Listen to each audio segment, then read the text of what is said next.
बड़ी खबर आ रही है इस समय। खामनेई मारे गए। ईरानी मीडिया ने कंफर्मेशन दिया है, आईआरजीसी ने कंफर्मेशन दे दी है, एक और ईरानी कमांडर की मौत हुई है।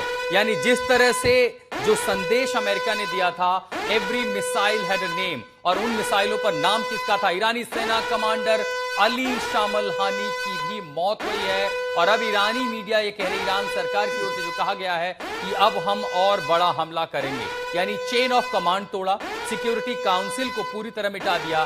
खामनेई मारे गए सर्वोच्च कमांडर और हर वो जनरल जो नीति निर्धारित कर सकता था, उस पर हमले हुए हैं। सुमित, ये जो नाम है, जब अमेरिका ये कहता है कि जितनी मिसाइल हमने दागी हैं उनके ऊपर एक नाम लिखा था, हर किसी को चुना गया था, अब एक और चेहरा मारा गया, ईरानी कमांडर को मारा गया। इनकी भूमिका क्या थी? और इन्हीं जगहों की हम बात करें कि हो सकता है यही second in line of command में हो कि अली शामलहानी जो है आगे ये भूमिका निभाएंगे, अगर उनको भी मार दिया गया है।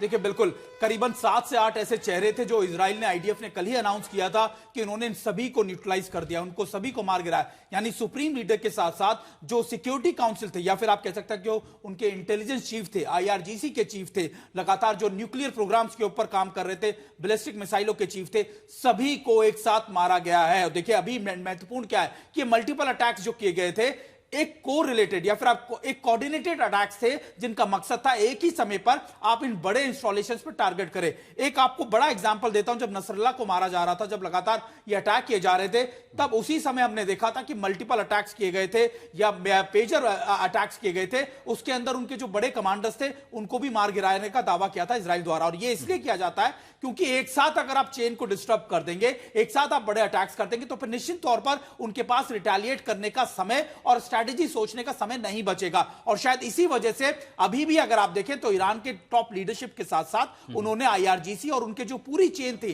थिंक टैंक आप जिसे कह सकते हैं, डिसीजन मेकिंग जो चेन थी, उसको बर्बाद कर दिया। और शायद ये बड़ा एक सेटबैक रहेगा, क्योंकि अब ये देखना होगा कि आईआरजीसी की कमांड किसके हाथ में जाएगी, उनके न्यूक्लियर और बैलिस्टिक मिसाइलों की प्रोग्राम की कमांड किसके हाथ में जाएगी, और आखिरकार सुप्रीम लीडर के साथ साथ उनका कोरिलेशन कैसा होगा। क्योंकि देखिए, अगर ऐसा वीकनेस, ऐसी आप कह सकते हैं कमजोरी आती है, तो निश्चित तौर पर आपको डिसीजन लेने में बहुत दिक्कतें आती हैं। डिसीजन कितना इफेक्टिव होगा यह भी देखना होगा, और क्या अमेरिका और इजराइल का रिस्पांस को वो आप कैसे रिटेलिएट कर पाएंगे, ये भी एक बड़ा क्वेश्चन होगा। और वो इसलिए क्योंकि इजराइल के हमले लगातार जारी हैं। थोड़ी देर पहले ईरान के 30 ठिकानों पर इजराइल ने हमले किए हैं।